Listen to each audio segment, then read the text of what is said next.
CinemaJaw is sponsored by Overcast, an independent podcast app that embraces the open world of podcasting instead of locking it down. No exclusives, no premium content, no paywalls. Just a great podcast app for everyone. Get it for free in the App Store. And we thank them for their support.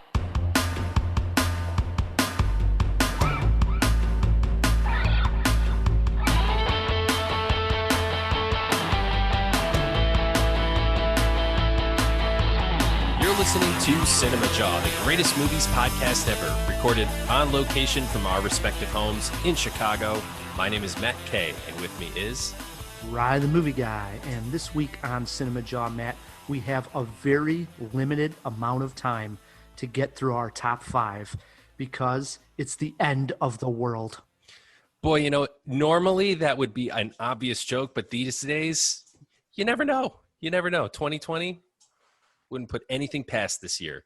This week on CinemaJaw, we are covering our top five end of the world scenarios. These are movies where the world is in peril. It's about to either be blown up, frozen over, who knows what. But right at the nick of time, our heroes save the day. Usually, not always, Ryan. This is a trope in almost every single Marvel movie. So I don't know how many, if you're just going to narrow it down to five Marvel movies, but I know you're a Marvel fan, so I'm concerned there. Spoiler alert, no Marvel movies on my list whatsoever. I'm stunned. Matt, I'm stunned. I tried to do, and we'll get to this later, tried to do creative end of the world scenarios. So not just like your average, everyday Thanos coming to kill everybody. Joining us this week on CinemaJaw to help us with that top five list is a great guest, isn't it, Matt? Yes, Bailey Davis will be joining us from Riot Fest. They have a new thing coming out called Riot Fest the Movies. It's a bit of a drive-in. Can't wait to talk to Bailey all about that.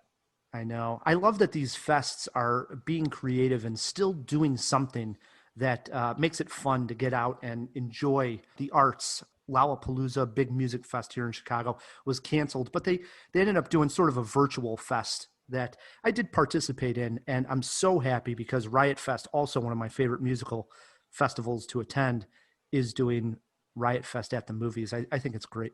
I do too. It's the year of pivots, really. I mean, everybody's had to get creative with how we continue to reach our audiences. Agree. They got some great double features we're going to talk about, plus two very, very big reviews, Matt.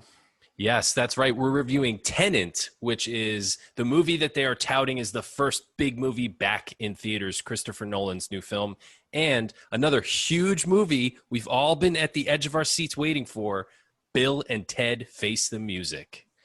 And shockingly, end of the world scenarios are in both those movies. Right. You know, it's probably actually pretty common. In addition to that, Matt, we have been celebrating an actor or actress every single month this entire year. It could be a director. And we are into September, which means we have to pick a new theme. And this particular actor appears in two big films, one of them being Tenet, and the other a Netflix movie entitled The Devil All the Time. Matt, who are we celebrating this September? Well, of course, Ryan, it is the Batman himself, the great Robert Pattinson. Yeah, I don't know. This is shocking news, actually. Earlier today, from what I'm hearing, rumors anyways, Robert Pattinson really wanted the prestige of being celebrated on CinemaJaw, and he wanted to make sure that he made news. So I don't know if you saw this, but the production of The Batman stopped because supposedly Robert Pattinson has COVID-19. Oh, no. Wow. Actually, I did not hear that. I missed that news. This was just a few hours ago. And I think it was trying to get attention and make sure that he was celebrated here on CinemaJaw. He is. Robert, he is. We are celebrating him this September. Well, we're going to be making lots of fun of Robert Pattinson in addition to celebrating him. But in all honesty and seriousness, I wish him the best and hope he gets a speedy recovery. Because he's a great actor. Speaking of great actor, we have a great fact to kick it off. Indeed. In a deleted scene for the movie Vanity Fair in 2004, Robert Pattinson played Reese Witherspoon's son. 5 years later, he would go on to play her love interest in Water for Elephants, 2011. Only in Hollywood. What's the age difference between those two? Can we throw that in the jaw box? I honestly don't know. If I had to guess, Robert Pattinson is younger Okay, so I would say there's at least a 15-year gap. We'll look that up. Last but not least, Matt, trivia this week. In honor of Tenet, you will be taking Bailey on in Christopher Nolan movie trivia. That's a straightforward trivia theme, Ryan. That works pretty well, right? Yeah, once in a while. Let's just be straight up about it. I think this is a jam-packed jaw, Matt. Does As it qualify? always, I it think qualifies. It qualifies. Yep. Qualifies. So without further ado, we bring in our guest, Bailey Davis, here from Riot Fest. Welcome to CinemaJaw. Yeah, thanks so much for having me, you guys. So Bailey, what is your exact role with Riot Fest? We've been talking to you guys for, almost since the beginning of CinemaJaw with Jeremy Shuey. So have you taken over for Jeremy, or what are you doing over there? No, so Jeremy's still with us. I didn't know you pronounce his last name that way. How do you pronounce it? I say Shuek, but I guess I don't really say his first and last name together often, so maybe that's why. But boy, I hope I'm pronouncing it right, because I've been calling him Jeremy Shuey for a long, long time. And I just followed Matt's lead, so one of us is right. I guess I'll find out if he listens to this. He never corrected me. Okay, then I would say that I'm probably in the wrong. But Jeremy's the kind of guy that wouldn't correct somebody who's saying it wrong anyways. He would just get a kick out of it, I think. Probably. Yeah, that's very true. Yeah, so my title is the managing editor. I kind of work on all the copy, everything on our website. We kind of have like a blog style website where we have interviews and features and stuff like that running around the year. And we kind of make a bunch of our own content. So I help edit and write all that. And then on top of that, I work kind of with all of our media partners, podcasts and radio stations, newspapers, and all that kind of advertising, which is really fun, fantastic experience for me. Now, for the jawheads that aren't from Chicago, they might not be as familiar with Riot Fest, but it started off as strictly just a music festival and branched into, so much more. So now it's not only, like you're saying, just about this music festival that normally takes place in September in Chicago, but in fact, there's podcasts and articles that you can find online. But is it all music related, or does it branch off into the other arts? We do a lot of music stuff, but I think it all just generally ties into kind of do-it-yourself culture and anything underground, really, because the festival is, and I think it's missed sometimes, but we're an independent music festival, so I think anything that kind of has that focus of people that kind of started from the ground up and kind of built something from there kind of fits into the site. We do a lot of cocktail recipes. We do a lot of comics, just really anything that kind of fits into that world. Just to give jawheads an idea of the scope of this festival, I remember going to the very first Riot Fest, which was at the Congress Theater, I want to say. It was just a small, like, old vaudeville stage, which unfortunately that venue is gone. But then flash forward a few years later, and there was, bands people may have heard of, like Jane's Addiction, Weezer, The Cure, and then a whole bunch of punk and metal bands. The Misfits reunion famously held at Riot Fest. So many other great reunions over the years. It's just an amazing festival. I know that the festival's canceled for 2020 or postponed to next year, but can you tell us like the 3 or 4 main acts that are playing in 2021? We announced early this year that My Chemical Romance was going to headline for this year. So when we announced that we were postponing the festival, we announced the first wave with it. So My Chemical Romance is still going to headline, and that's a very big reunion and very fitting for us. But on top of that, it's Run the Jewels, Pixies, and Smashing Pumpkins, Coheed and Cambria, Sublime with Rome. Lupe Fiasco is doing an album play of The Cool, which is a really cool booking for us because he's from Chicago. And, some other ones I'm excited about are definitely Circle Jerks. Circle Jerks, it's the 40th anniversary of Group Sex. Yes. This year, which is pretty cool. Right. That's the one I'm stoked for. Yeah. And Guar. Cool. I mean. Mm-hmm.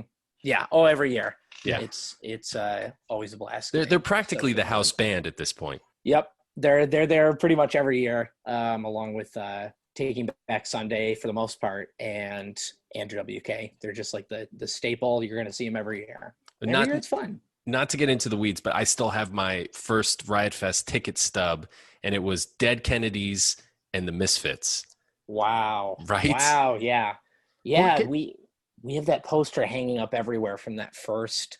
And it's so funny to look at because it's just like, it's so different, but it's so much the same. But yeah, that's nuts. I always love hearing about that first Riot Fest because I was like 11 probably when it happened. Oh, there you go. Right through the heart, man. Making me feel old. Well, get a load of this, Matt. Just last year at Riot Fest, I saw Jerry Lee Lewis. Yeah, speaking of being old. Yeah, I mean, he's still rocking, though. He's still doing it. It was awesome. Just to be able to see Great Balls of Fire, that was awesome. Mm-hmm. Yeah.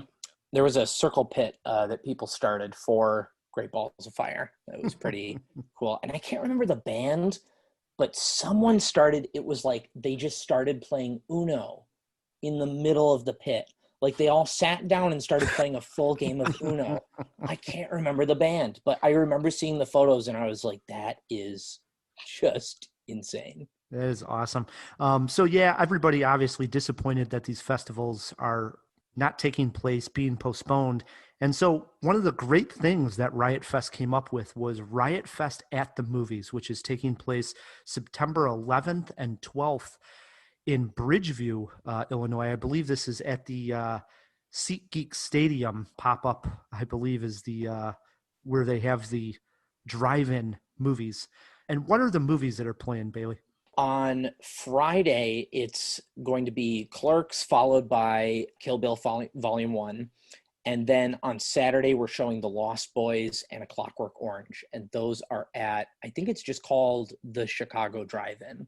But it's their Bridgeview location. And it says fireworks and gear. You could probably buy Riot Fest shirts and such. Just the other day, we put up merch for pre-order, but our graphic designers just had a blast doing all these very throwback style cinema designs for shirts and stuff like that. So there's some merch you can grab online right now, and there's going to be fireworks during the shows, and there's going to be food and a lot more to come. That's fantastic. For the Chicago jawheads that want to go out and enjoy Riot Fest at the Movies, where should we guide them online, Bailey?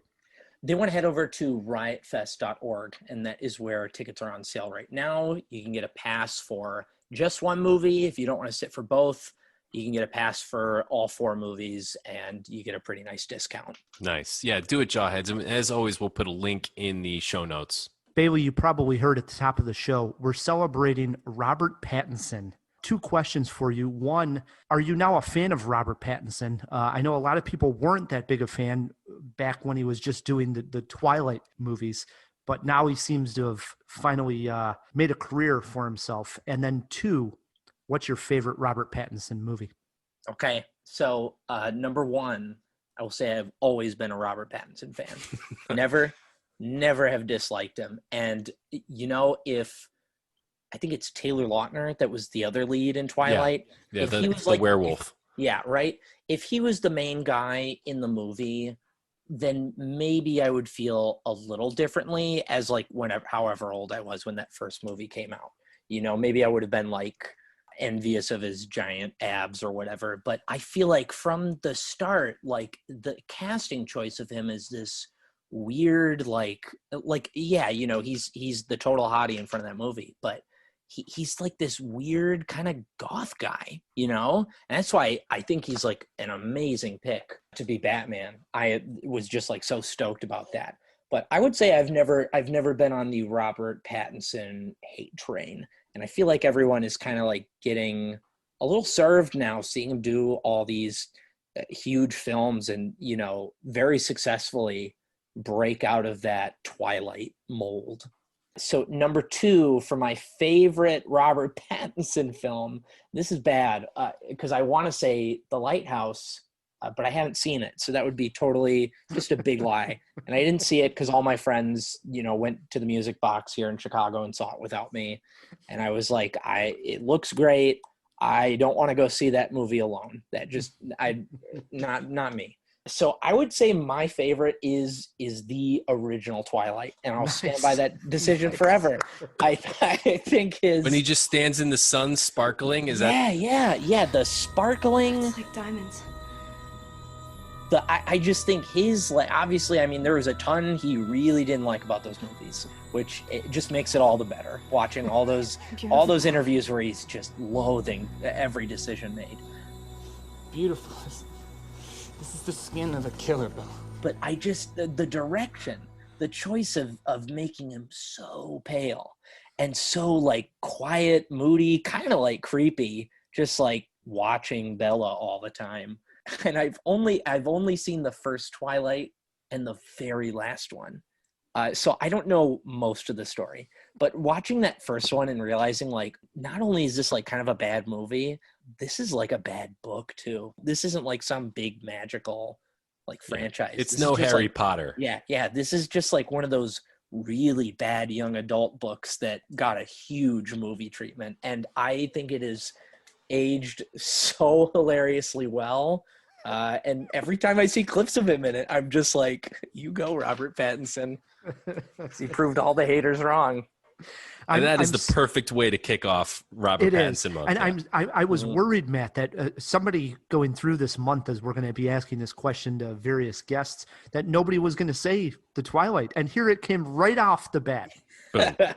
Awesome. All right. So good to get it over with. Oh, I agree. Mm-hmm. Bailey Davis is going to be sitting in on this entire jaw. He has his top 5 saving the end of the world movies picked out. Brings us to a great review here, Matt. The latest film from Christopher Nolan was originally planned to be released July 17th. As theaters closed during the pandemic, studios started to make changes to their big films. Some movies delayed until 2021. Others decided to try VOD.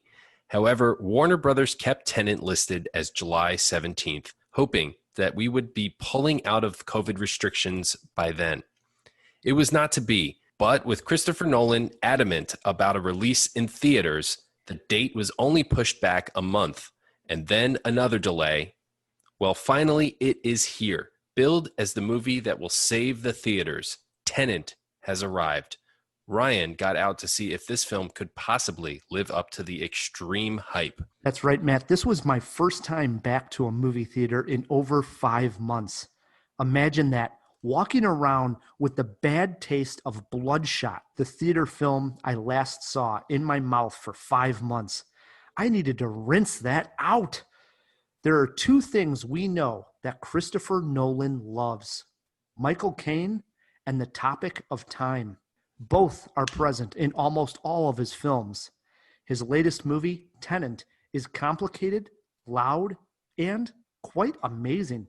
I had no issue taking time out of my day to go check it out.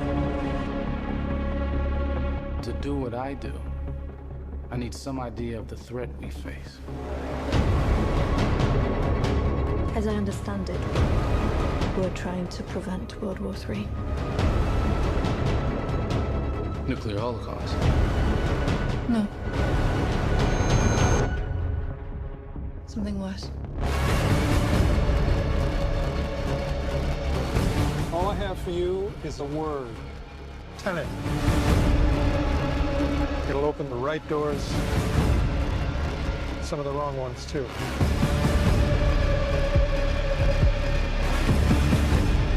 You have to start looking at the world in a new way.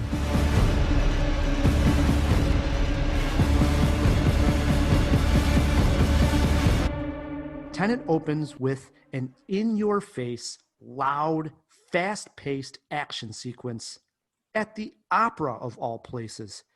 It is here we meet John David Washington, known in the movie as the protagonist.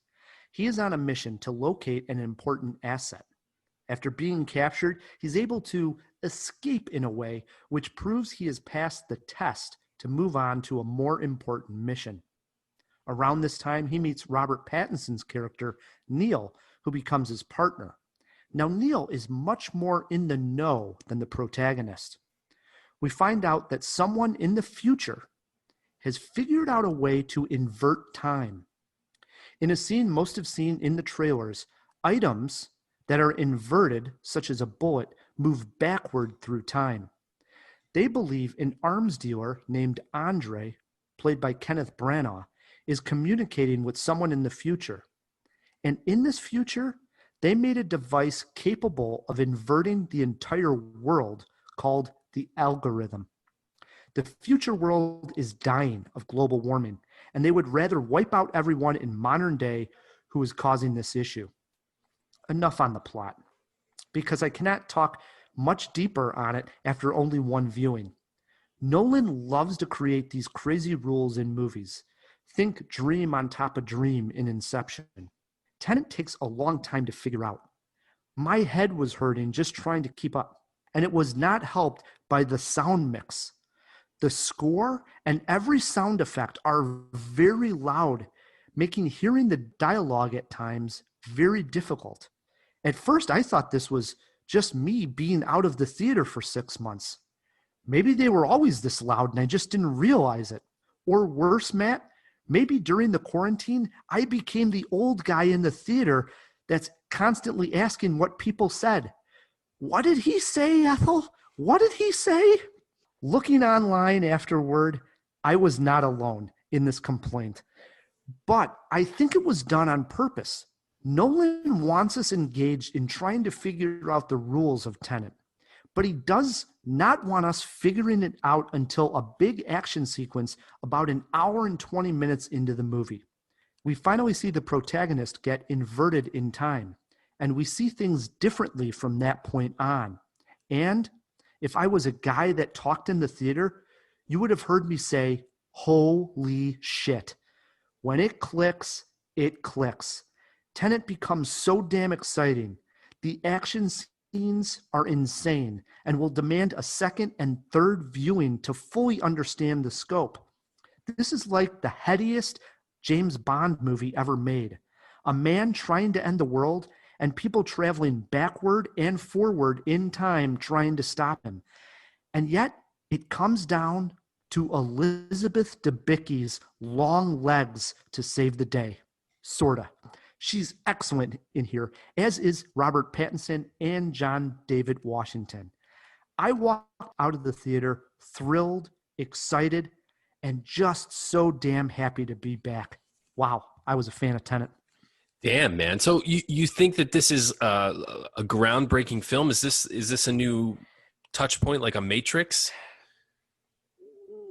You know, it's tough to say it's quite like the Matrix, because at the time of the Matrix, we really had never seen anything quite like it. And it seems like nowadays it's very difficult to get to that point again. But it is very creative, but so creative that it's a head scratcher very early on. Trying to understand the rules that he has set up on this inverted time, because it's not simply just time travel. It's actually moving backward through time and what that would do to the individual and how things would look and change. And yeah, this action sequence where it all, I think everybody in the theater, it will click for everybody exactly what's happening. It's an applause type moment to think that someone thought of this and set a movie up where it's almost an hour and a half of setup to get to this awesome scene. And then to sort of see it all again is like, oh my God, wow, this is absolutely insane that he thought of all this, because we don't realize it going through it for that first hour and 20 minutes. All right, listen, I'm not going to guess and I'm not going to poke and pry, but the name of the movie is Tenet, which is a palindrome. And the premise of the film is that people can move backwards and forwards through time. And there's a bit of a flux there that comes into play. And if the big reveal comes about halfway through the movie, I think I get it. I think I understand what's about to happen. I'll just leave it right there. That's my guess, that this is sort of a palindromic moment. But the moment here, too, that I was talking about with the trouble hearing the dialogue. Yeah. Joking that I became the old man, but I was literally cupping my ear in the theater to try to hear the dialogue, which I've never done before. And not that it was a quiet movie. It was a very loud movie. It was just that everything other than the dialogue was very loud. And there's a couple of times where maybe they're on a boat or they're in a car, or something else is going on, and they're talking about important stuff that you can't fully hear.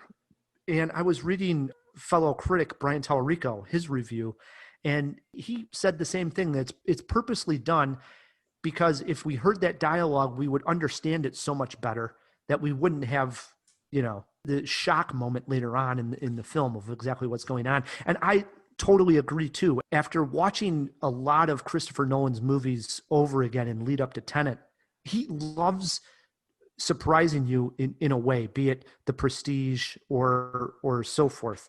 But yeah, I'm telling you, it's tough to hear the dialogue, but I think the second time I see it, I'll probably make more of it out because I'm more comfortable on what they're talking about and have a little bit more understanding of the world and the rules that he's set up. I think The Prestige is a movie that explains a lot about his storytelling technique because it's a magic trick. The whole thing he does, like he does it in Inception, he does it in Memento, where there's some sort of something hidden, and then he lifts the tray up and there's 2 sponge balls in there. Like there was only one a moment ago, It's right. He does this in so many of his films. Because in a lot of ways, filmmaking is magic, right? Oh, I agree, 100%. He's the magician. He's the magician pulling the strings here. When done well, except in Dunkirk, which he totally failed at. Piece of crap movie. No. What's the magic trick in Dunkirk? Yeah, okay. It doesn't need to be a magic trick. But again, you're getting me off topic, but having actually just watched basically all of them, if it's not his best, it's his second best film that he's ever made. Not even in his top 3. You're getting me off track here. But in the point being in Tenet, back on track, that I don't think the magic trick of being able to hide it as well is present. And so he makes it a little bit more difficult to hear the dialogue so that we're not in tune to exactly the rules of the world quite yet. So he uses a dodgy shade. Minor complaint, though. Yeah. Minor complaint, because once the reveal happens and you understand exactly what's happening and the world of it, it's like, oh my God, this is going to be so much fun. Like I was like sitting up like a little kid in a candy store for the last sequence of the movie, because now it's all on the table and you realize exactly what's happening, even though it's still confusing, and confusing in the sense of like, you know what's happening, but I think a second or third viewing again, it's going to be so much more impactful watching the movie. And I even said on my Letterboxd review, I think we need to grade Nolan's movies as first viewing Nolan and second, third viewing, after you've really seen it and really understand what he was doing, because he's just that kind of filmmaker. So, I agree. So not to stretch this out, I don't want to go too long on it, but the question all the jawheads are wondering is, how was it going to the theater for the first time? How'd you feel? Yeah, I felt that I was very lucky in the sense that being in Chicago, very dense area of movie theaters around me, what I did was look online to actually see what theaters had sold the most tickets at the showtime. And I saw this on a Monday night in a preview screening, but this was not a press screening. This was just the theater's preview screenings where you could just buy a ticket and go. And I finally found one very close to the house I was able to bike to that had, at best count, I did turn around right before the movie started and I tried to look. I would say about 18 people in the movie theater. And this is a rather large auditorium, 30 rows of seats. And there was only about 18 people in the theater. Closest person to me was probably 20 to 25 feet away. Everybody wore their mask. I would actually say, and this is the truth, I felt more comfortable in that scenario than I do a lot of times going to like a grocery store or a big box store where you're in line and you're very close to people. Didn't have that vibe at all. And there was nobody in the lobby, and the people that were the workers were behind glass and wearing masks. There was nothing that ever made me think like I felt uncomfortable. Now, I went on a weekday, and that's what I would try to do probably going forward for movies, is try to pick out times when it's not as crowded. And probably a lot of people don't have that many movies theaters playing as we do right in such a small area. I mean, I think I looked over 8 movies that I could bike to, and all of them were playing on multiple screens. So you're talking about adding it all up together on that night. It was probably playing on, 45 screens within a a bike ride to me. Yeah. Good on you, man. I'm glad you braved it. Sounds like this one was worth it, Rye. For a movie poster quote, Matt, I have it. See it time and time again. There you go. How many jaws are you giving this one? 3.5 jaws.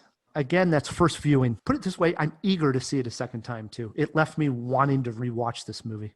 It might get that last half jaw and become a 4-jaw movie? Very well could. Okay. And yes, Matt, the world was saved once again in Tenet, and that is why we are partially doing our top 5 list of saving the end of the world. It seems to pop up quite a bit. Bailey, you're our guest, so we'll start with you with your number 5. But was this a challenging list for you to come up with, or did you breeze right through and get 5 right away? I initially wrote down just a bunch of movies where I was like, because it's a huge trope, and it's sometimes funny how often, the villain is just like, I just want to end the world. Like, that's it. No reason, just like clean slate. When Matt emailed me, it was that you guys were looking for interesting end of the world scenarios. So that made me, that was like a tough kind of challenge to eliminate all the movies where the threat to the end of the world is either water or aliens or like nuclear bombs, which is, I would say, 90% of them. My number 5, I'm starting with a childhood classic. It is Disney's Recess, School's Out. For those who are not familiar, the threat to the world in Recess is that the former Secretary of Education wants to abolish recess.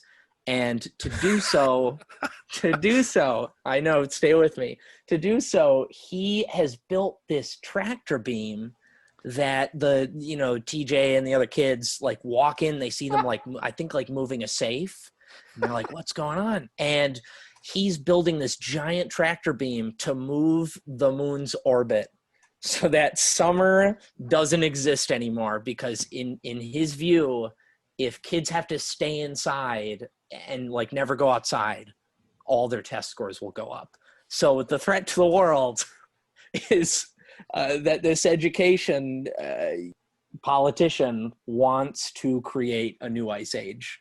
That's awesome. So kids do their homework, which I think is just incredible. And as a kid watching it, utterly terrifying. Yeah. He really went to some extremes there, huh? Yeah. Wow. Yeah. Like I said, I dug for the creative options. I think this is on Disney Plus, probably. Yes, I think it is. I have not watched it. I'll throw that in the jaw box in a while. Yeah, for sure. I'm gonna have to bust that one out for my kids. Yeah. I went the same way you did, Bailey. I tried to get creative with it, but I want to start slow and build from there. So I'm gonna kick it off with a zombie apocalypse, which today seems very, very trite and done before. But Romero really did it the best. Obviously, he did it first with Night of the Living Dead, but I'm going with Dawn of the Dead. And not the 2004 remake, the original Dawn of the Dead, 1978. They're trapped in a shopping mall. We see the broader scope of what's going on and how it's affected society. Is it as cool as Recess? Maybe not. There's no tractor beam. There's no giant tractor beam. But No. Empire Magazine, I believe, ranked it as one of the 500 greatest movies of all time. So there's that. I figured there had to be zombies on your list, man. But no Marvel. I'm stunned by that. I am literally stunned.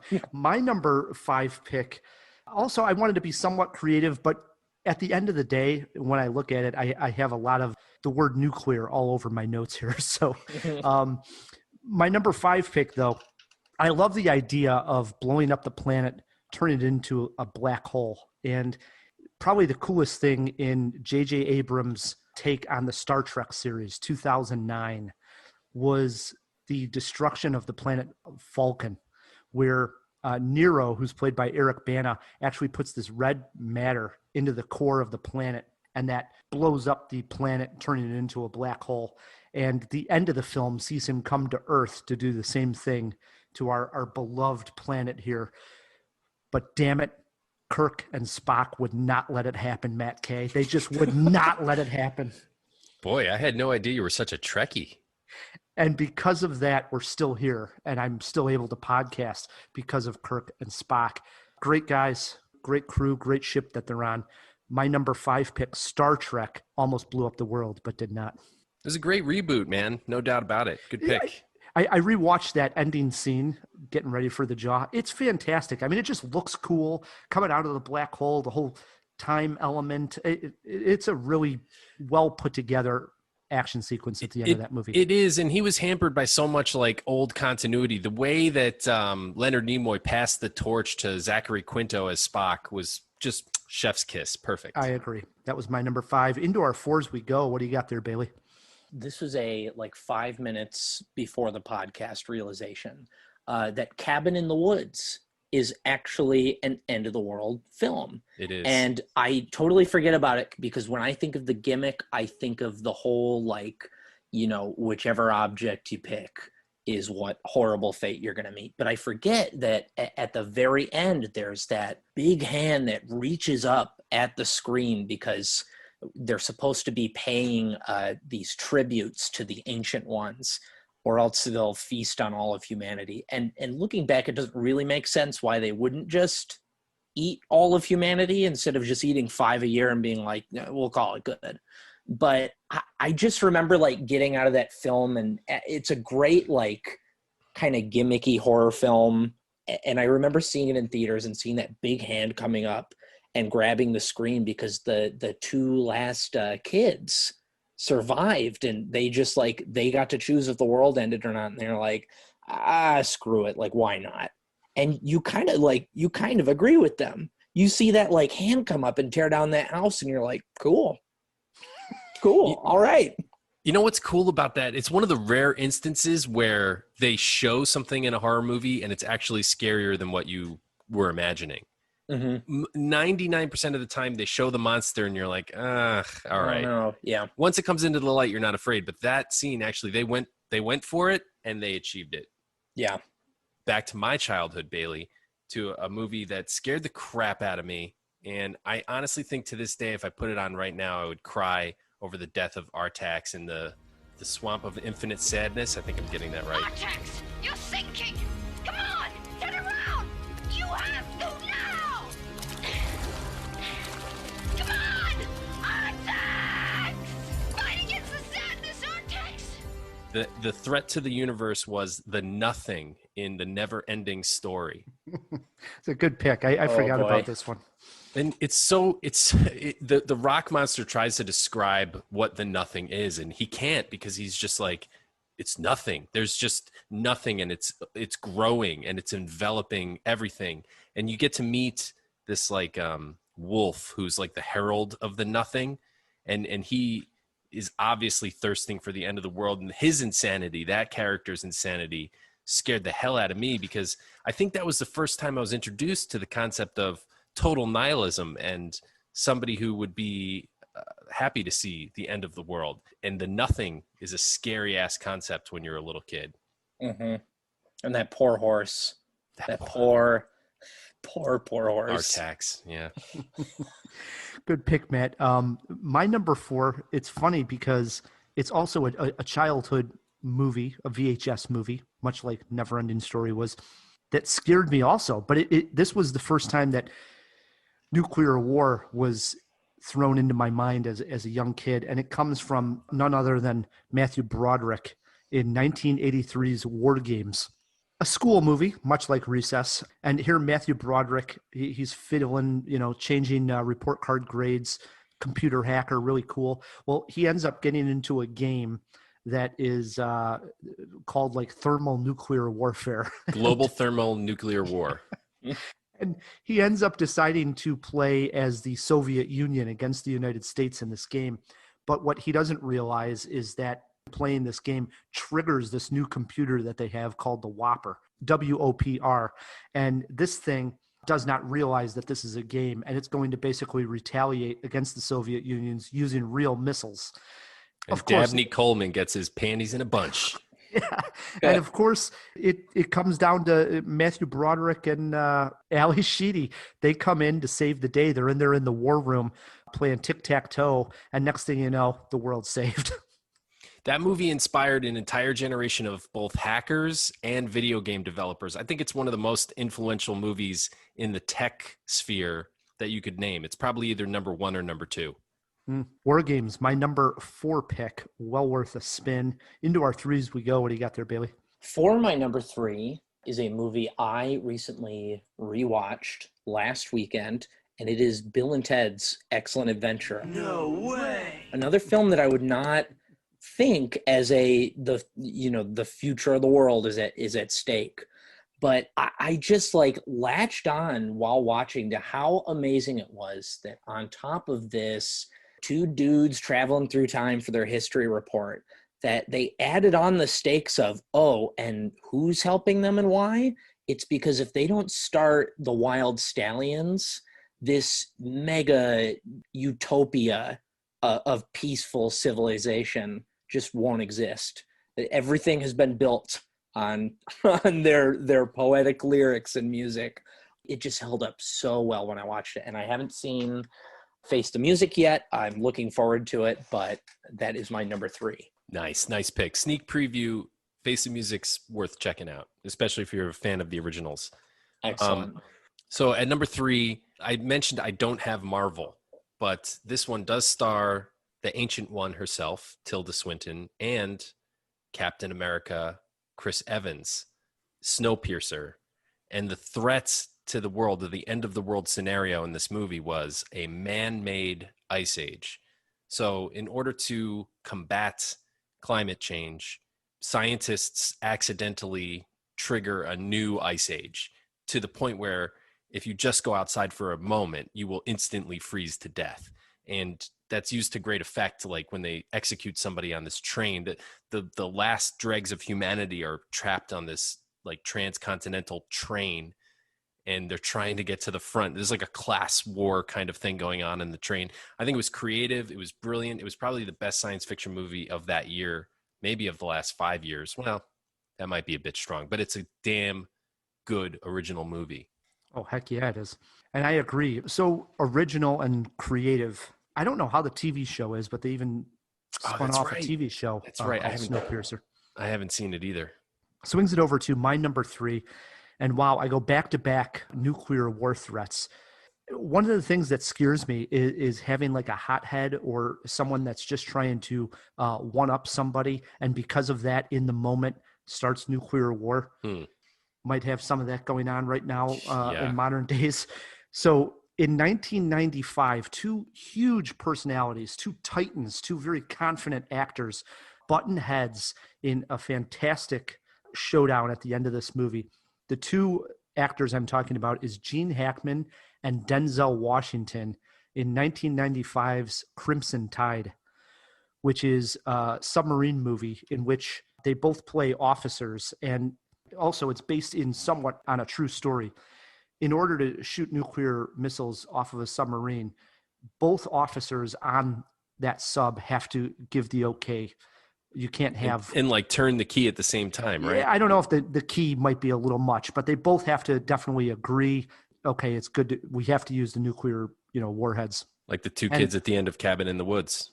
Right. And so here you have a scenario where they get a message, and the message is interrupted, and it basically can be interpreted many different ways. And Gene Hackman's character believes they have to fire the nuclear warheads. And there is such great confrontation at the end of this movie. Denzel standing up to him, and he's yelling back at him. I cannot concur. Repeat my command. Sir, we don't know what this message means. Our target package could have changed. You repeat this order, or I'll find somebody who will. They just start yelling over the top of each other. It's just absolutely You're relieved awesome. of your position. Cobb, remove Mr. Hunter from the control room. Get Lieutenant Zimmer in here right now. No, sir. I do not concur, and I do not recognize your authority to relieve me under command under Navy regulations. Cobb, arrest this man and get him out of here. Under operating procedures governing the release of nuclear weapons, we cannot launch our missiles unless both you and I agree. Cobb, what are you waiting for? Sir, this is expressly why your command must be repeated. It requires my assent. I do not give it. And furthermore, you continue upon this course and insist upon this launch without confirming this message first. I will be Chief of the boat, backed by the rules of precedence, Captain, commanding officer of the USS Alabama.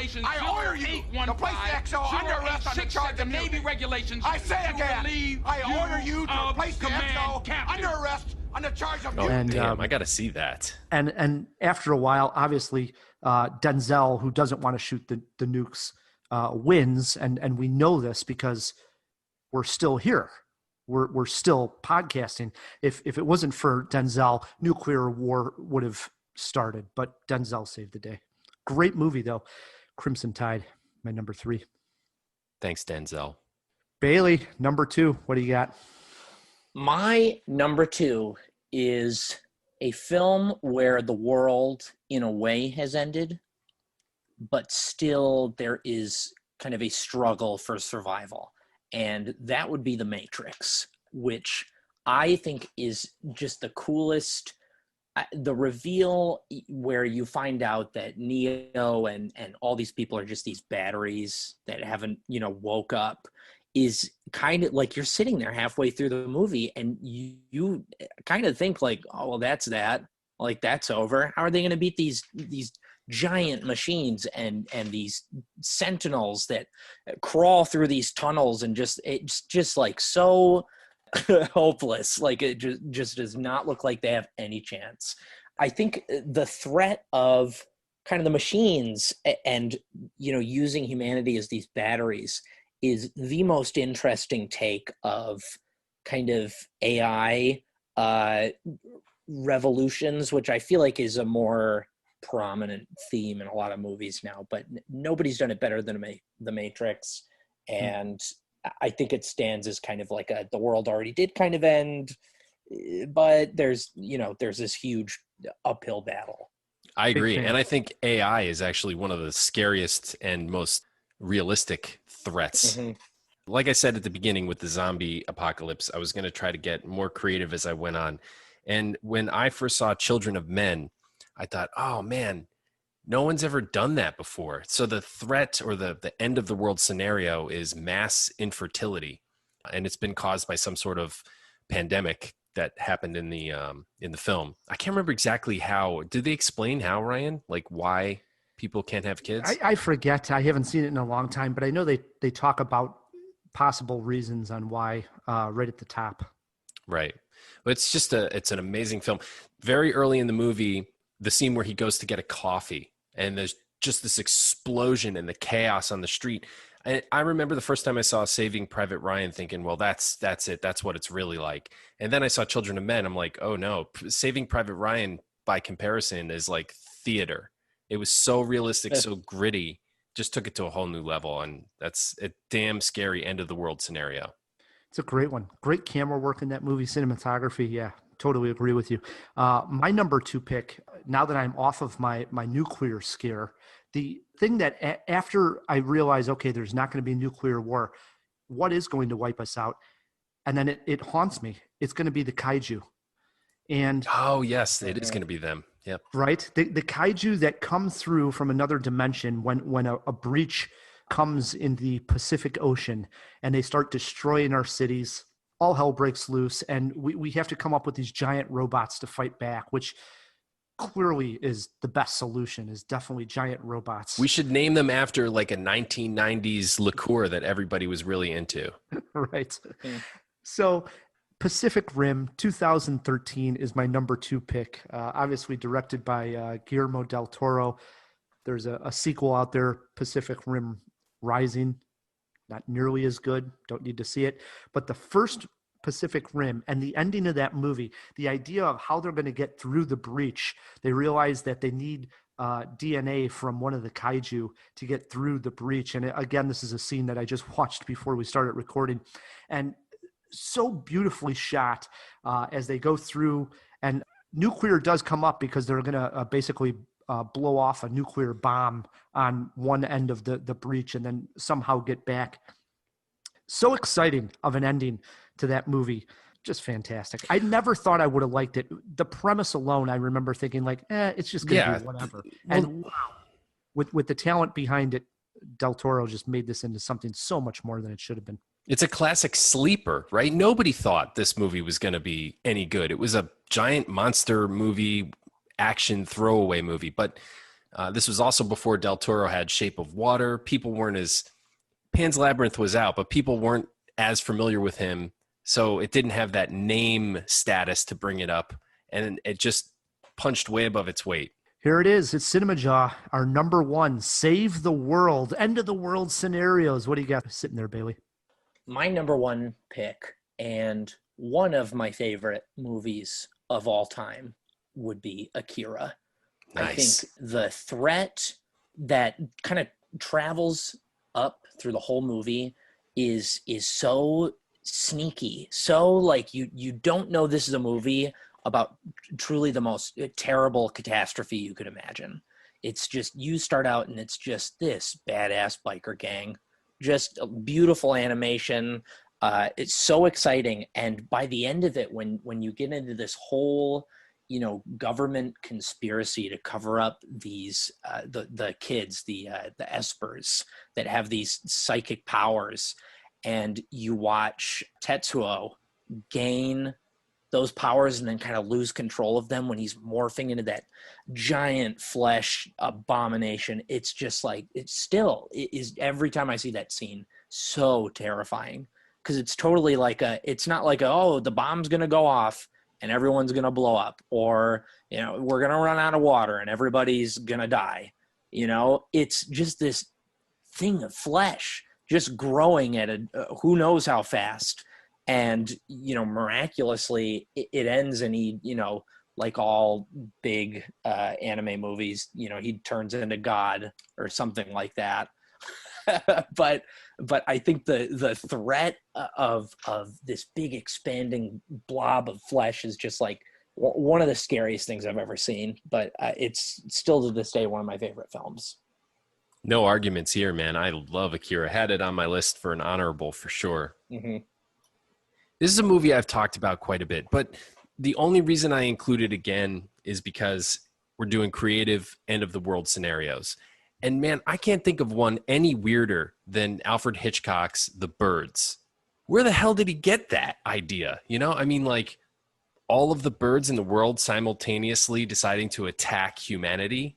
It's pretty freaking bizarre when you stop and think about it. It's just a weird concept. And the movie's great. I think it holds up to this day as one of the best horror movies ever made. But that final shot when they open the door to go down the road and all the birds are just sitting there quietly watching them and they realize the scope of this attack. It's truly an apocalyptic scene that haunted me, still haunts me. And it's kind of stupid when you step back. It's a bunch of seagulls and pigeons out there, but terrifying. Terrifying. The master of horror. Yeah. Great pick. My number one. All right, Ryan, what do you got? No pressure. Right. Talking about creative, and on paper, it just looks and sounds so silly, but yet it works. I mean, when you want three people to save the world, you want these three people to be Bruce Willis, Mila Jovovich, and Chris Tucker. 1997, The Fifth Element. When you said Bruce Willis, I thought you were going a different direction. Oh, no. Honorable mention for me, and I'm sure most jawheads thought we were going to go with Bruce Willis and the asteroid. But no, we're going The Fifth Element. It's called The Great Evil. It's a giant black fireball headed to Earth. That's the premise. And the only thing that can stop it is 4 stones, which have been entrusted in an alien opera singer, which is already bizarre. And Bruce Willis finally gets these 4 stones, brings them to the temple where they need to be. But the last element here, Matt, the 5th element, is Mila Jovovich.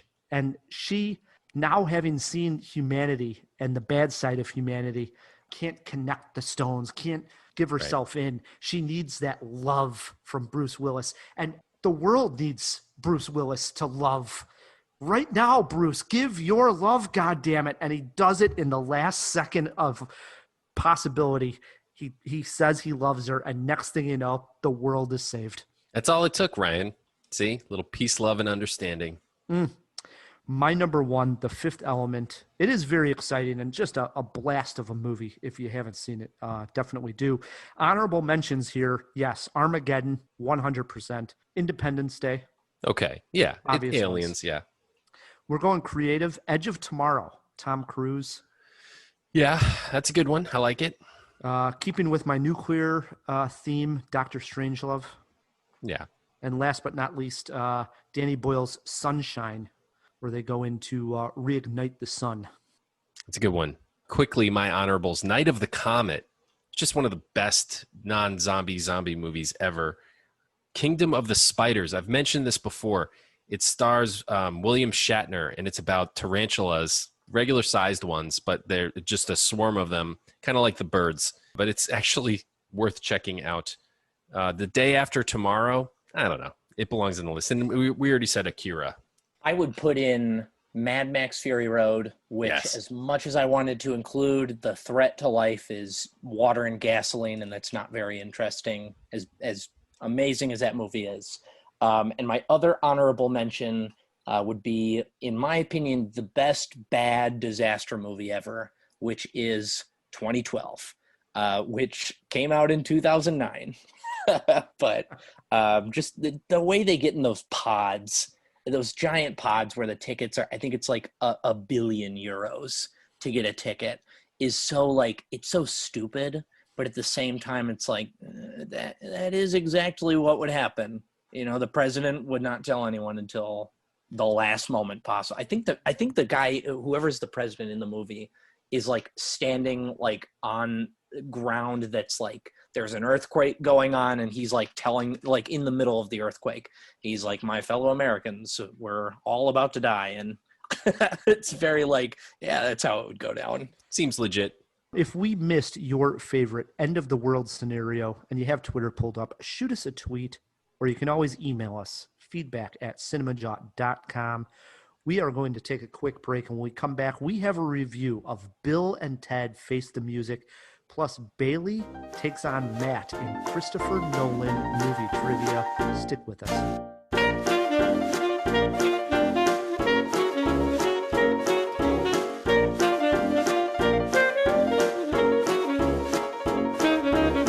We kick off our month-long celebration of the great Robert Pattinson with this clip from an interview on Entertainment Tonight with Christopher Nolan, reacting to the news of Robert Pattinson's casting as the Batman. One of the first things I learned about Batman in talking to the DC guys when we went to talk to them before Batman Begins is the character of Batman thrives on reinterpretation, and each generation kind of creates its own version, and that's what keeps the legend so sort of fresh in a way. And having worked with Rob, I can say with total confidence that he can do absolutely anything he sets his mind to, and I could not be more excited to see what he does with Batman.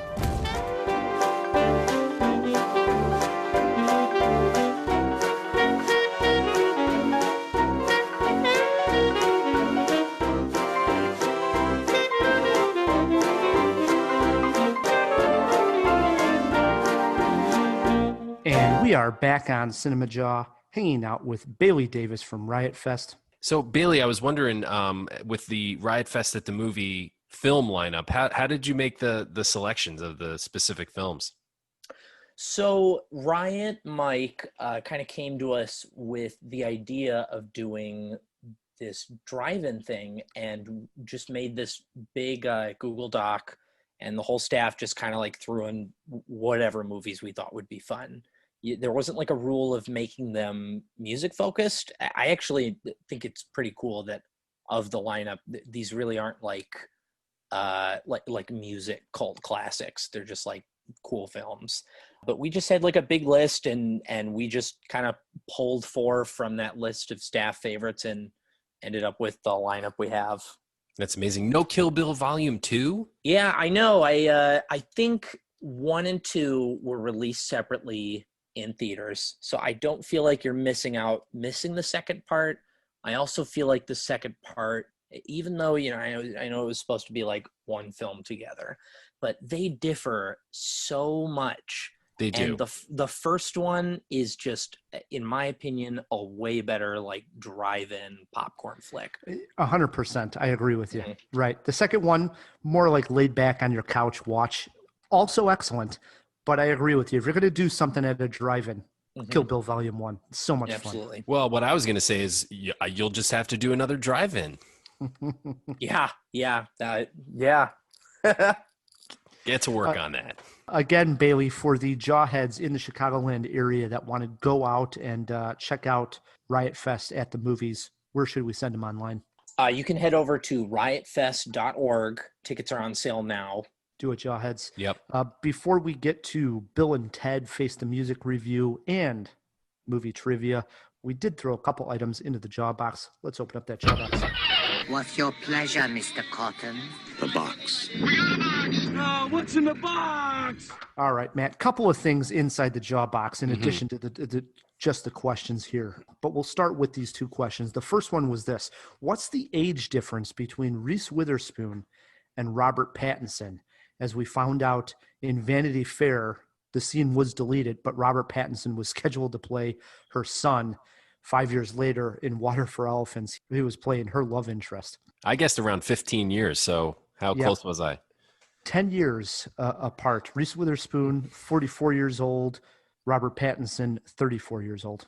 Well, it's the magic of Hollywood, I guess. I mean, 10 years isn't a ridiculous gap where obviously he would have been way too old to play her son. The other question thrown into the jaw box is Recess out of school streaming on Disney Plus? Matt, we are all in luck. It is on Disney Plus. That is why we pay $6.99 a month for movies like this. I'm seriously going to show this one to my kids because it sounds awesome. While we're in here, just some other notes here. Next week, we are reviewing two movies you can catch at home. The first is Mulan.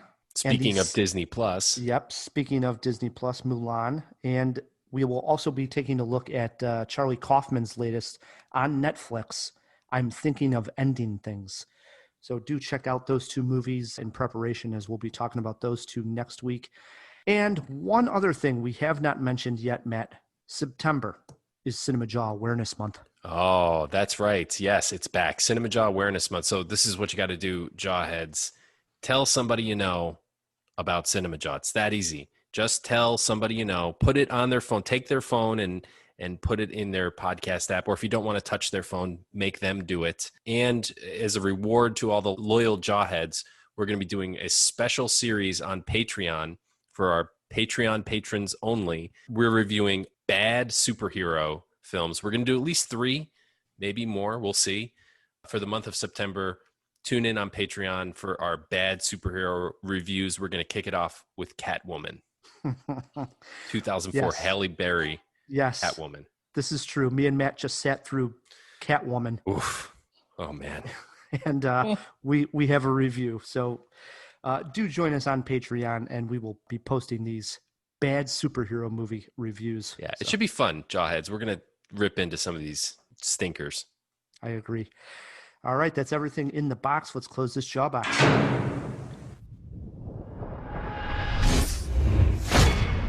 Matt, it's been 30 years since Bill S. Preston, Esquire, and Ted Theodore Logan last hopped into a phone booth to travel through history to save San Dimas, California, and the world. But finally, in 2020, of all years, the excellent duo are back for another adventure.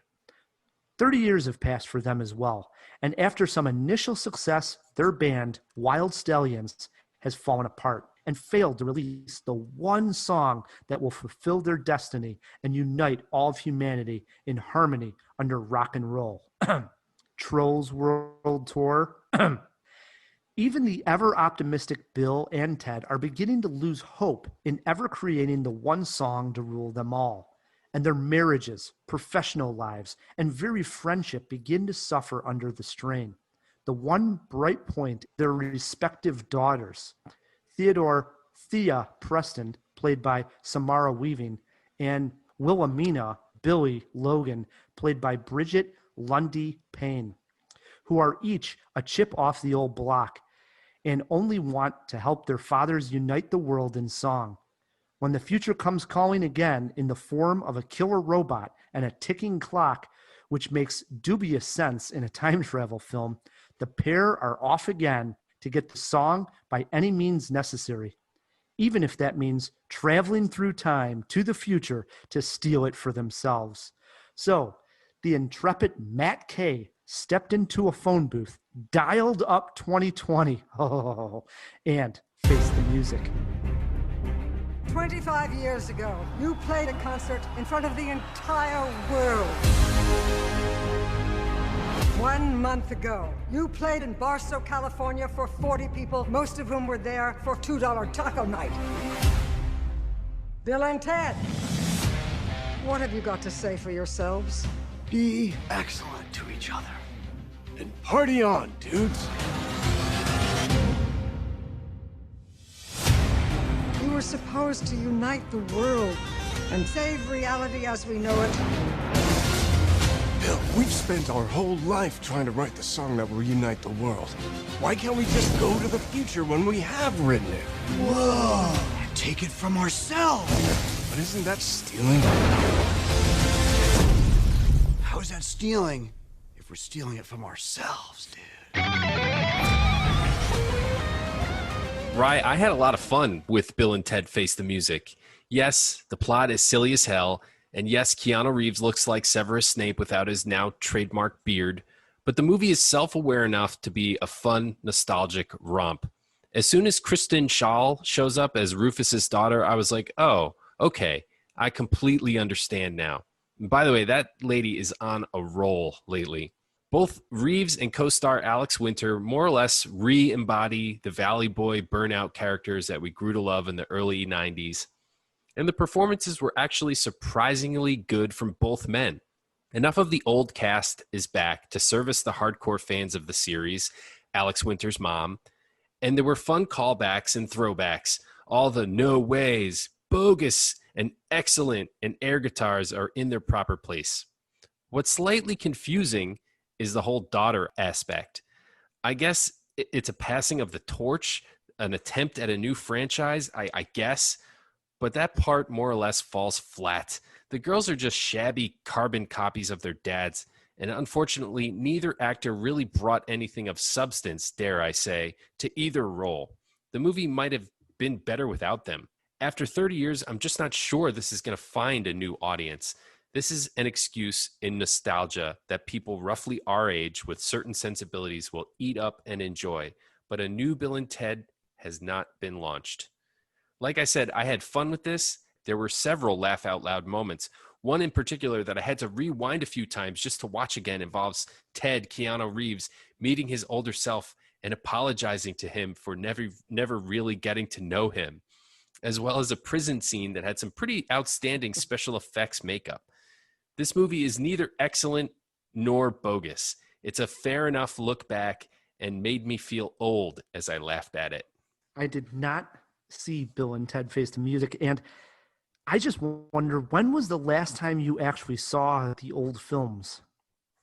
That's a fair question. It's been a while. I was going to rewatch them in anticipation of this one, but you had said that you rewatched them and didn't reconnect.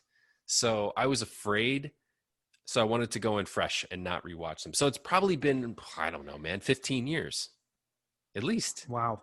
I was telling you that I saw the original at the Music Box and it just failed to connect. And because of that, I was just so turned off that I've had no enthusiasm to face the music, but I eventually will give it a spin. Well, I think that the Bogus Journey is like Bill and Ted's Excellent Adventures here, and Bogus Journey kicks it up to a whole different level.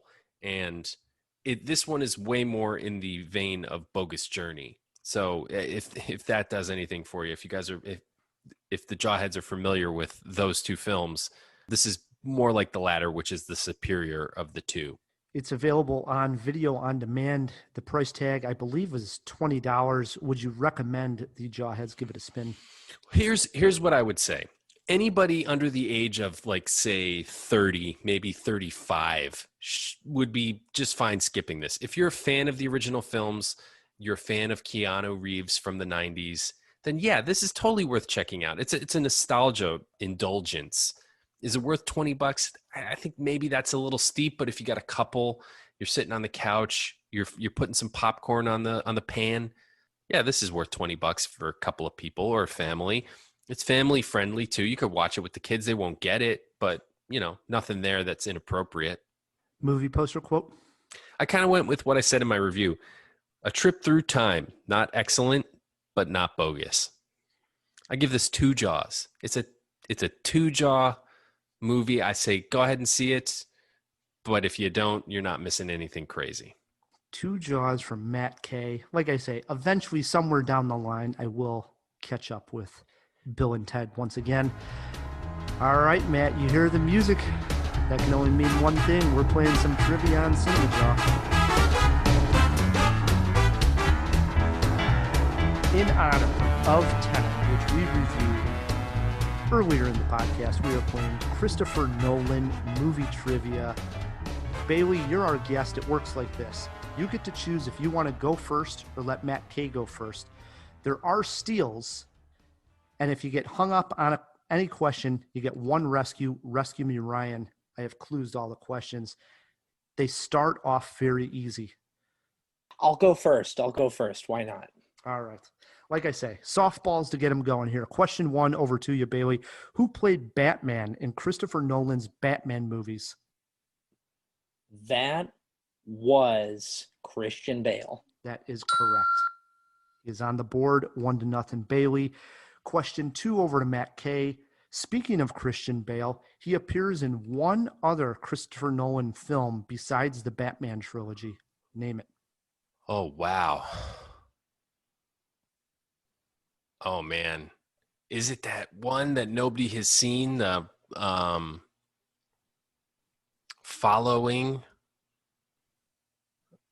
Followed? That's my guess. Followed. That is incorrect. Wow. Bailey, you got a chance for a steal here and to take a 2-0 lead. Christian Bale has appeared in one other Christopher Nolan movie that was not the Batman trilogy. Name it. Not the Batman trilogy. I'm gonna call for my lifeline, my hint. Wow. Rescue me, Ryan, on question 2. This is insane. I know this is bad. Insane. The Jawheads, I'm telling you guys right now, the Jawheads are going crazy. They can't believe that you guys don't have this one. Your clue is this. No magic needed here. Oh, man. Oh, I just saw this. Oh God. Oh, this is terrible. Both the Magician movies that came out that year, I watched in a single night. So I'm blanking naturally on both the names. It's oh God. I just might not have an answer there. I'm going to guess The Magician. I don't think that's right. Wow, that is incorrect. That is incorrect, but I like the guess. We were going for The Prestige. Damn it. Oh, wow. Oh, God. Man, I just blanked. I totally messed that one up. Wow. It is still 1-0, Bailey. Question 3 is over to him. Bailey, what actress plays Michael Caine's daughter, an astronaut accompanying Matthew McConaughey on their mission to find a new planet in the film Interstellar? I'm gonna say I don't know. That's gonna be a blank for me, unfortunately. Wow. Incorrect. Matt, you can crawl back into this one. Who was the actress in Interstellar? Okay, wait. So we're talking about when she's grown up, right? No, we're talking about the actress who plays Michael Caine's daughter, not Matthew McConaughey's daughter. Oh. Michael Caine's daughter, who actually goes on the mission with Matthew McConaughey. Oh, Anne Hathaway. Correct. Yes. Who played his daughter, McConaughey's Jessica daughter? Chastain, older. Yes. It is 1-1, and question 4 is back over to Matt K. Matt, Tom Hardy is in 3 Christopher Nolan films. Venom. Name all of them. All right. Well, he was Bane, of course, in Batman: The Dark Knight Rises. That was my Bane impersonation. So that's 1. Bane, and then he was in Dunkirk. So that's 2. You said 3? Mm-hmm. This is where it gets hard. What the hell else was he in? I'm guessing he wasn't in that very first Christopher Nolan short film that came out. Oh, man. The third one with Tom Hardy. I'm just going to guess Tenet because I don't know. That is incorrect. You were on a roll there. Bailey, maybe you got a steal here. Matt had a couple right there, but you got to name all three Tom Hardy, Christopher Nolan films. Okay, so he was in Batman, of course. The Dark Knight Rises. Yep. Yep. And then he was in Dunkirk. Correct. And then I'm gonna throw a wild guess and say he was a character I don't remember in Memento. No, incorrect. Dead wrong. Wow. He was in Inception. Smaller role, but he's in Inception. Really? I don't remember him in Inception at all. I think what you're doing right now is you're trying to plant that fact inside my head. Wow. I can't believe on Christopher Nolan trivia, we're at question 5 and it's 1-1, but so be it. Question 5, back over to Bailey. What Christopher Nolan film has the longest runtime? Oh, God. I think it's Memento. That is incorrect. Oh, wow. Darn you, Memento. Matt, you got a chance for a steal here and to take the lead. Here's a fun fact. I believe I actually wrote a review for Riot Fest for this movie entitled Dunkirk is Boring. And that is my guess. Dunkirk. That is incorrect also. Longest runtime of a Christopher Nolan film is Interstellar. Oh, yeah, that makes sense. That would have been a good guess. Yeah. All right, still 1-1. Question 6, back over to Matt K. Flip side here, Matt. What Christopher Nolan film has the shortest runtime? Not including that short film I keep going back to. No. Feature film, yeah. That was a feature film, but we're going to disallow it following because it was just over an hour. Yeah, that so would have been besides following. Right. Actually, interestingly enough, Bailey, I'm going to take your guess for the longest. Did you say Memento? Because I think that might be his shortest. I'm going to go with Memento. There's only so long Guy Pearce can roll around on the floor. That is incorrect, Matt K. All that just to find out I'm wrong. Bailey, you got a chance for a steal here and to take a 2-1 lead. Okay. I remember this movie going along quite quickly. I'm going to say The Prestige. That is also incorrect. God. Dunkirk. Believe it or not, Dunkirk. What? I would have never guessed that. 1 hour and 46 minutes. The whole one time. Wow. That's 1 hour and 46 minutes. That's weird, dude, how we flipped each other's answers. Your guess for the shortest was mine for the longest and vice versa. Unbelievable. Weird. All right. Still 1-1. Question 7, back over to Bailey. Timothée Chalamet appears in one Christopher Nolan film. Name it. Oh, really? I hope he was in Inception. That is incorrect. Nope. Sorry, Timothy. I can't believe this. Matt, you got a chance for a steal and to take the lead. Rescue Me, Ryan. Wow. Rescue Me, Ryan. I have no idea. Your clue is Casey Affleck plays him as an older the older self. Interstellar. It's got to be. That's the only one where he has. That is correct. Yeah, Timothée Chalamet appears as the younger version of his kid. Yeah. All right, it is 2-1, Matt K. And the last question of the game is to Matt. Which actress plays Detective Ellie Burr in the 2002 film Insomnia? What's the name of the character? Ellie Burr. Well, I mean, the only detective I remember in Insomnia was Al Pacino. This is the female. Okay. Female. Which actress? Who was the female detective in Insomnia? Dude, I have no idea. Rosie Perez. Oh, man. That sounds plausible, though, right? That is incorrect. Bailey, you can tie it up. if you know which actress starred in Insomnia. And I only get one lifeline, correct? Yeah. I used that question too. You know, I'm just going to throw my wildest guess out there. Maybe. Is it John Stamos? maybe Keira Knightley. Oof. Nope. Wow. We were looking for Hilary Swank. Hilary Swank. No kidding. Really? Insomnia. Absolutely. See, you know what I think it is, Ryan, is that you know Christopher Nolan so well. You think these are easy questions.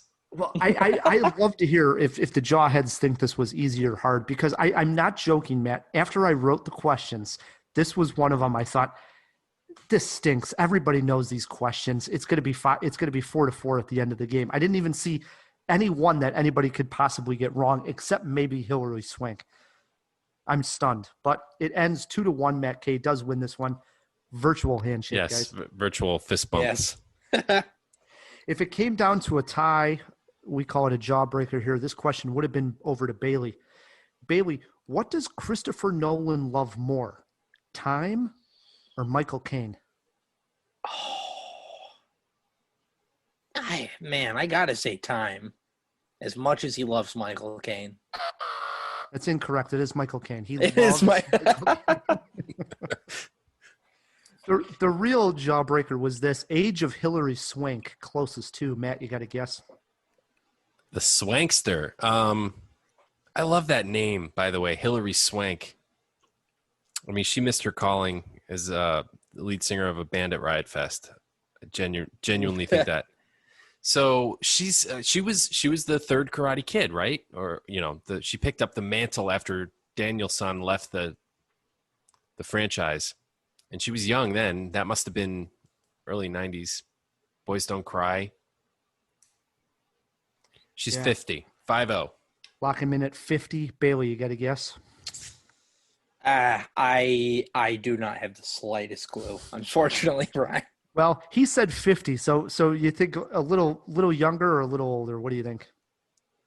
I would go a little older. Give that one to Matt K. 46. 46 for Hilary Swank. Younger than I thought. Mm-hmm. Wow. Brings us to the end of a great job. That was some fun trivia. First and foremost, we got to thank Bailey for coming on CinemaJaw. It's been a blast. Yeah, absolutely. Good luck with Riot Fest at the movies. Yeah, thank you. And I hope I see some of you guys there. Yeah. Absolutely. Get out there, jawheads. Matt, we also got to thank our sponsors. Yes, thanks to Overcast and the Chicago Podcast Co-op, who help us get great sponsors like them. And we want to thank the Jawheads. It's CinemaJaw Awareness Month. Thank you guys for listening. Support CinemaJaw by telling a friend about the greatest movie podcast there is. And as a quick reminder, we're doing a special series on Patreon this month. So if you follow us on Patreon at any level, it unlocks the secret archive and you can check out our bad superhero movie reviews. Until next week, I'm Ryan, the movie guy. I'm Matt K. And keep on jawing about the movies. That's a wrap. We take that, cut it up, and sync those together so we both say it at the same time, Bailey. Okay. I was wondering.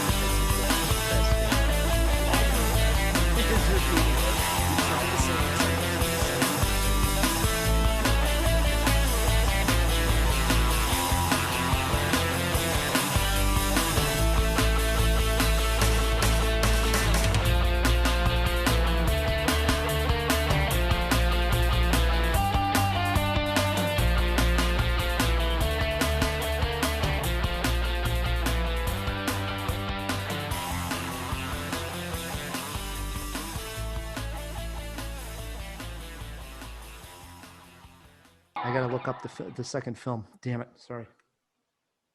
Give me 1 second.